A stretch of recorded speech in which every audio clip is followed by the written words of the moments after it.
चलिए देखिए, पिछले वाले में हम लोग पढ़ लिए थे अम्ल वाला, अम्ल के रासायनिक गुण पढ़ लिए थे। अभी यहाँ पर देखिए क्षार के रासायनिक गुण देखते हैं। किसके? क्षार के। जब क्षार क्या होता है, धातुओं से क्रिया करता है तो क्या बनाता है? लवण बनाता है। और धातु ऑक्साइड के साथ भी क्षार क्रिया करता है तो क्या बनाता है? लवण बनाता है। ये देखिए, ये क्या है आपका? जिंक। ये क्या है? Sodium hydroxide. ये क्या है? Na2ZnO2, इसे कहते हैं सोडियम जिंकेट। क्या कहेंगे? Sodium zincate. क्या बोलेंगे? Sodium zincate. ये क्या है आपका? आप लिख लीजिए, हम नहीं लिखेंगे, सभी लोग लिख लेंगे अपने से। इसका नाम क्या है? Hydrogen gas. ठीक है। अभी लास्ट हेडिंग ये धातु ऑक्साइड के साथ अभिक्रिया, इसके साथ अभिक्रिया करके क्या बना? लवण बना। इसमें देखिए इसका क्या हो जाएगा? CO2 plus NaOH is equal to Na2CO3 plus H2O। देखिए ध्यान से देखिएगा, संतुलन है? संतुलित नहीं है। यहाँ Na2 है, यहाँ कितना है? 1 है, 2 लगा दिए तो Na2 हो गया, Na2 बराबर हो गया CO यहाँ पर 3, यहाँ पर देखिए 2 O यहाँ, 2 O यहाँ, 3 यहाँ, 1 यहाँ, 4 हो गया। देखिए 2 यहाँ 2 यहाँ 4 है। C1 बराबर 2 H बराबर, नाम लिखिए, ये क्या है? Carbon dioxide. क्या है? Carbon dioxide. क्या है? Carbon dioxide. ये क्या है? Sodium hydroxide. ये क्या है? Sodium carbonate. क्या है? Sodium carbonate. ये क्या है? जल। ठीक है, इतना समझ में आ गया? अभी ये आपका हो गया रासायनिक गुण खत्म, अम्ल क्षार के। अम्ल और क्षार का सब कुछ खत्म हो गया। अम्ल किसे कहते हैं? जो स्वाद में खट्टे होते हैं उसे क्या कहते हैं? क्षार किसे कहते हैं? जो स्वाद में कड़वे होते हैं उसे क्या कहते हैं? क्षार। फिर उसके बाद आधुनिक अवधारणा आया, उसमें हमने किसे कहते थे? जो जलीय विलयन में H+ आयन देते थे उसे क्या कहते थे? अम्ल। जो OH पेपर कैसे करते हैं? लिटमस पेपर वाला क्या? लिटमस पेपर से अम्ल, उसमें क्या होता है? लिटमस पेपर में ऐसे याद कर लीजिए, और नीला जो अम्ल होता है वो नीले को लाल करता है। अम्ल नीले में क्या करता है? लिटमस पेपर पे लाल करता है। और क्षार क्या करता है? छालानी, यानी क्षार जो होता है वो लिटमस पेपर पर लाल को नीला करता है। ठीक है, आ गया इतना समझ में? ठीक है, इतना समझ में आ गया? आगे बढ़ा जाए? अब ये आपका हो गया खत्म। क्या हुआ? जब अभी आप चलेंगे, अब आगे बढ़ेंगे। आगे आपका आएगा एक हेडिंग आएगी पीएच मान। पीएच मान इसी में है ना? पीएच मान और सूचक, 2 हेडिंग है, इसमें लिख लीजिए। लवण बचा है। अभी लवण में तो वो बनाना है ना, 4-5 बचा है, पूरा प्लास्टर ऑफ पेरिस सब कुछ, ये सब चलेगा। अभी पहले आप हेडिंग डालेंगे पीएच मान। पीएच मान या पीएच पैमाना, पीएच पैमाना हेडिंग डाल लीजिए। पीएच पैमाना, पीएच पैमाना पूरा समझने की कोशिश करिएगा, बड़ा इंपॉर्टेंट है।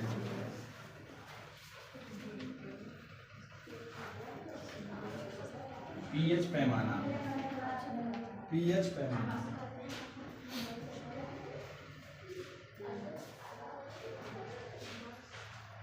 देखिए पीएच पैमाना क्या होता है, आप लोग समझेंगे।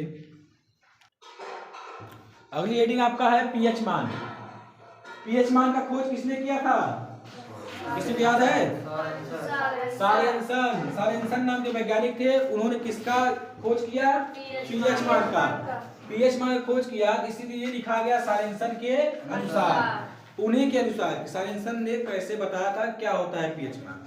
उन्होंने बताया किसी विलयन में उपस्थित हाइड्रोजन आयन सांद्रता के ऋणात्मक लघुगणक को पीएच मान कहते हैं। क्या बताया उन्होंने? किसी विलयन में उपस्थित हाइड्रोजन आयन, देखिए ये हाइड्रोजन आयन, किसी विलयन में उपस्थित हाइड्रोजन आयन सांद्रता के ऋणात्मक लघुगणक, देखिए लघु लगा इसका मतलब होता है लघुगणक, ऋण लग गया तो ऋणात्मक लघुगणक को पीएच मान कहते हैं, यानी ये जो लिखा हुआ है इसको क्या कहते हैं, पीएच मान। अभी पीएच मान निकालेंगे, ये ऋणात्मक जब हटाएंगे इसको तो log 10 हो जाएगा, ये 1/h प्लस हो जाएगा उल्टा। ये हो गया आपका पीएच मान। अब एक हेडिंग बचा आपका पीएच पैमाना। पीएच पैमाना क्या होता है, जैसे पीएच पैमाना में आपका 0 से लेकर के 1 2 3 4 5 6 7 8 9 10 11 12 13 और 14 तक का मान होता है। उसमें क्या होता है, जो आपका 0 से लेकर के 7 के बीच में होता है उसे क्या कहते हैं, अम्ल। और जो यहाँ 7 से लेकर के उसके आगे पूरा होता है 14 तक, उसे क्या कहते हैं, क्षार। और जो बीच में 7 पे होता है इसे कहते हैं उदासीन या फिर लवण। उदासीन या लवण क्या कहते हैं, उदासीन या लवण। अब ध्यान समझिए, आपसे पूछ लेगा क्वेश्चन, आपसे ओएमआर में कैसे आ सकता है, यहाँ से क्वेश्चन आपके ओएमआर में बनेगा। हम सारा क्वेश्चन आपको ओएमआर में बताते हैं ना, कहाँ कहाँ से बन सकता है। देखिए यहाँ से बनाएगा, कैसे बनाएगा, आपको देगा, मान लीजिए बोलेगा कि किसी विलयन का पीएच मान 4 है तो वह विलयन निम्नलिखित में से है। ऑप्शन नंबर 1 क्षार, ऑप्शन नंबर बी अम्ल, ऑप्शन नंबर सी लवण, ऑप्शन नंबर डी इनमें से कोई नहीं। क्या लगाएंगे, अम्ल। मान लीजिए 4 नहीं दिया, मान लीजिए दे दिया आपका 7, तो क्या हो जाएगा, क्या हो जाएगा, या तो फिर उदासीन हो जाएगा या तो फिर लवण हो जाएगा। यहां तक किसी को दिक्कत। अच्छा अब देखिए आगे, मान लीजिए आपको 13 दे दिया, तब क्या करेंगे, क्षार हो जाएगा। और 15 दे दिया तब इनमें से कोई नहीं, ठीक है, क्योंकि 15 तक का तो होता ही नहीं है पीएच मान। आपका 0 से लेकर के 14 के बीच में होता है, कभी भी 15 नहीं होगा, कभी 15 आएगा ही नहीं। आपको समझ में आ गया, अम्ल क्षार लवण पीएच मान में। आपको पीछे हम बता दिए लिटमस पेपर वाले में, आपको ये भी क्वेश्चन ओएमआर में पूछ सकता है, नीले को लिटमस पेपर पर नीले को लाल कौन करता है, अम्ल क्षार लवण इनमें से कोई नहीं, अम्ल। क्षार के लिए क्या हो जाएगा, जो लाल को, समझ में आ गया इतना सब, इतना कंफ्यूजन नहीं होना चाहिए। आज की क्लास के लिए ये बहुत इंपॉर्टेंट था। अब अगला हेडिंग जो आपका बनेगा वो हेडिंग होगा आपका सूचक। क्या होगा, सूचक। सूचक क्या होता है पता है, नहीं पता है। जैसे आपने वो कभी देखा है, कोका कोला पिए हैं, उसमें एक दिन नमक डाल दीजिए थोड़ा सा, क्या होगा, नमक डाल के कोई देखा है, नहीं देखे हो, देखिए हम दिखाते हैं।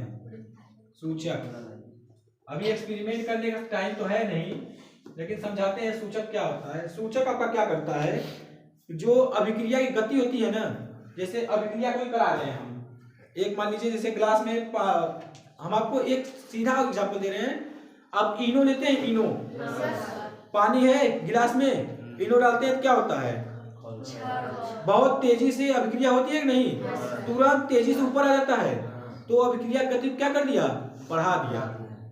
और कभी कभी क्या होता है, बहुत जगह घट जाती है अभिक्रिया गति, तो वो किसका काम होता है, सूचक का।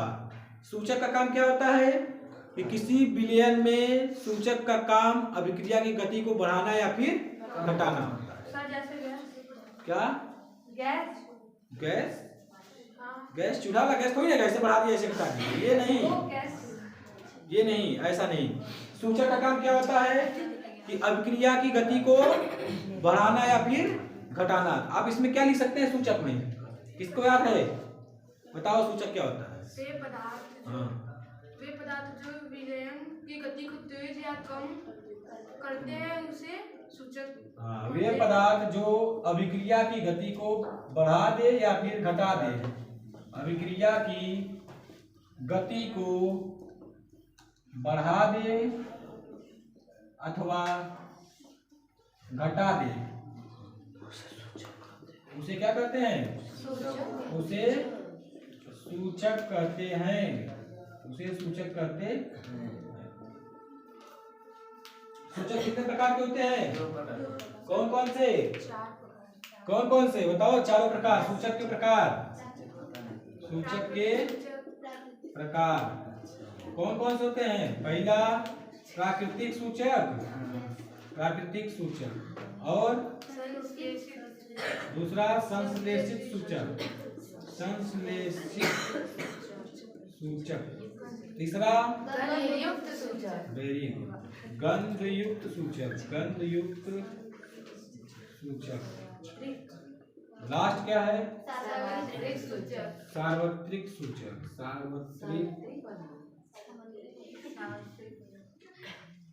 यही है ना सार्वत्रिक ही। देखिए प्राकृतिक सूचक मतलब होता है जो प्रकृति में पाया गया है, उसे क्या कहेंगे? प्राकृतिक सूचक। संश्लेषित सूचक मतलब क्या होता है? जिसे बनाया गया है प्रयोगशाला में, उसे क्या कहते हैं? संश्लेषित सूचक। गंधयुक्त सूचक किसे कहते हैं? उस सूचक को डालने पर अभिक्रिया की गति तो बढ़ती है या घटती है? कोई कोई विलयन ऐसा होता है जो बहुत खराब गंध देता है, तो उसमें इस प्रकार के सूचक का इस्तेमाल किया जाता है। जैसे आपको बताएं परफ्यूम, परफ्यूम है ना, उसमें एक प्रकार का सूचक मिलाया गया है जिससे कि उसकी थोड़ी सी अच्छी गंध आती है। सार्वत्रिक सूचक क्या होता है? जो हर जगह कार्य करता है। ठीक है, सूचक समझ में आ गया? बहुत इंपॉर्टेंट नहीं है ये, यहाँ से इंपॉर्टेंट यही 2 लाइन थी आपकी, ये आपके पेपर में कभी नहीं आया आज तक। यही सबसे इंपॉर्टेंट था। जो पदार्थ, वे पदार्थ जो अभिक्रिया की गति को बढ़ाते अथवा घटाते उसे क्या करते हैं? सूचक करते हैं। ठीक, समझ में आ गया सबको? अब देखिए ये हो गया आपका खत्म। अब केवल बचा है लवण। लवण में आपका लगभग 6 ठो लवण है, मतलब जैसे खाने का सोडा, उसके बाद क्या कहते हैं, धोने का सोडा, कास्टिक सोडा, विरंजक चूर्ण, साधारण नमक और आपका प्लास्टर ऑफ पेरिस। तो आपको हम आज पढ़ा दे रहे हैं साधारण नमक और प्लास्टर ऑफ पेरिस, 2 ठो पढ़ा दे रहे हैं। उसके बाद बाकी सब अगर टाइम बचा रहेगा। सूचक का उदाहरण फिनाफ्थलीन सूचक, लिख लो इसी में, फिनाफ्थलीन सूचक। मेथिल ऑरेंज, फिनाफ्थलीन सूचक। उसके आगे लिख लो मेथिल ऑरेंज, मेथिल ऑरेंज। ये सब क्या होते हैं? ये सब विलयन में मिलाए जाते हैं अभिक्रिया की गति को तेज करने के लिए या कम करने के लिए। ठीक है, अभी बस केवल अब एक टॉपिक और पढ़ा देते हैं आपको लवण में। लवण क्या होता है अभी सबको याद है? क्या होता है? अम्ल तथा क्षार के उदासीन विलयन को लवण कहते हैं।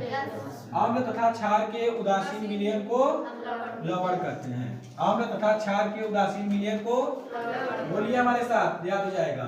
अम्ल तथा क्षार के उदासीन विलयन को, अम्ल तथा क्षार के उदासीन विलयन को, उदासीन विलयन को लवण कहते हैं।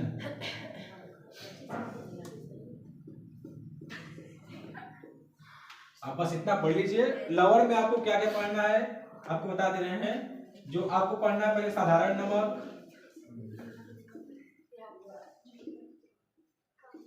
NaCl। आप इतना जानते रहिए, बनाने की विधि और उपयोग सारा हम बता देंगे। हो सकता है जहां तक उम्मीद है कल की क्लास में हो सकता है आपको बता देंगे। नहीं नहीं, जरूरत नहीं है। उसके बाद आपको लिखना है कास्टिक सोडा। कास्टिक सोडा आप पे इतना सारा है, सभी कैसे आप कर पाएंगे, इसलिए कुछ कम कर देता है, NaOH। उसके बाद आपका आएगा विरंजक चूर्ण। विरंजक चूर्ण इसका क्या होता है फार्मूला, किसी को याद है? बताओ इसका फार्मूला क्या होता है? CaOCl2। और इसके बाद क्या आएगा? धावन सोडा। धावन सोडा का फार्मूला क्या होता है? Na2CO3। ये तो गड़बड़ी हो रहा है, पॉइंट करते रह जाओ। KNH2 धावन सोडा हो गया। अभी बेकिंग सोडा। बेकिंग सोडा क्या करते हैं? खाने का सोडा। बेकिंग सोडा इसे क्या करते हैं? खाने का सोडा। खाने का सोडा। इसका फार्मूला क्या होता है? NaHCO3। आपका नाम इसको सबका पता है? ये सब था साधारण नाम। इसका रासायनिक नाम क्या होता है? इसका सोडियम क्लोराइड। इसका सोडियम हाइड्रोक्साइड। ये क्या है? Calcium hypochloride. ये क्या है? Sodium carbonate decahydrate. फिर ये क्या है? Sodium bicarbonate. Sodium bicarbonate. आपको देखिए धामन सोडा, धोने का सोडा और खाने का सोडा में अंतर आपको सिखा देते हैं। इसके नाम में आता है सोडियम बाइकार्बोनेट। बाई मतलब पहले देखिए आप सुने होंगे, पहले खाना बना कौन बनाता था? बाई लोग बनाते थे। तो ये इसमें खाना बनाने वाले में किसका नाम आएगा? बाई। सोडियम बाइकार्बोनेट का फार्मूला किसका होता है? खाना बनाने का या बेकिंग सोडा का। और ये धावन सोडा क्या हो जाएगा? Sodium carbonate. अब हम देखते हैं आगे, अगर हो सकता है कल बता देंगे, नहीं फिर कल कौन सा चैप्टर चलेगा? धातु और अधातु। अच्छा हाँ, एक तो लास्ट बचेगा पीओपी। पीओपी मतलब plaster of Paris. Plaster of Paris, POP. इसका फार्मूला क्या कौन बताएगा? बताओ, किसी को याद है? Very good. CaSO4 into half H2O, ये तो है। कैल्शियम सल्फेट, जिसका टाइम हो गया वो जा सकता है। कैल्शियम सल्फेट, पीछे से कैल्शियम सल्फेट। इसका नाम क्या है? Calcium sulphate. इसका नाम क्या है? Sodium chloride. इसका सोडियम हाइड्रोक्साइड। इसका कैल्शियम हाइपोक्लोराइड। इसका सोडियम कार्बोनेट डेकाहाइड्रेट। इसका नाम सोडियम बाइकार्बोनेट। इसका नाम कैल्शियम सल्फेट। ठीक है, समझ में आ गया? अब क्लास को इसी पे खत्म करते हैं आज की, नहीं तो बहुत लंबा हो जाएगा क्लास। इतना पहले आप याद करिएगा, इतना आपका तैयार रहेगा तो कल की क्लास आपकी और अच्छी हो जाएगी। कल हो सकता है देखिए आपका लेसन 3 चालू हो जाएगा। लेसन 3 क्या है? धातु और अधातु। आशा करते हैं कि आज की क्लास आपको समझ में आई होगी।